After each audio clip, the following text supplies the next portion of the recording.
Pengamat politik dari Universitas Al-Azhar Ujang Komarudin menilai pelantikan Ketua Umum Partai Demokrat Agus Harimurti Yudhoyono sebagai bentuk penegasan tidak akurnya Presiden Jokowi dengan Ketua Umum PD Perjuangan Megawati Soekarno Putri.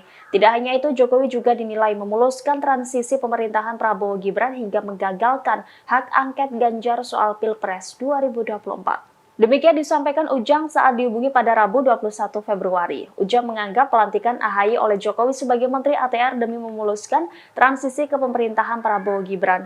Tidak hanya soal Prabowo Gibran, Ujang juga menilai pelantikan AHY demi memperkuat koalisi di pemerintahan lantaran PD Perjuangan sudah tidak sejalan dengan Jokowi. Lebih lanjut, Ujang menganggap pelantikan AHY menjadi senjata Jokowi untuk membendung terrealisasinya hak angket dari DPR terkait dugaan kecurangan Pilpres 2024 yang digulirkan oleh Capres Ganjar Pranowo. Menurutnya, pelantikan AHY mampu mengubah persepsi Demokrat untuk mendukung apapun langkah dan kebijakan Jokowi ke depan, khususnya hak angket yang diserukan oleh Ganjar Pranowo. Tribun X sekarang menghadirkan lokal menjadi Indonesia.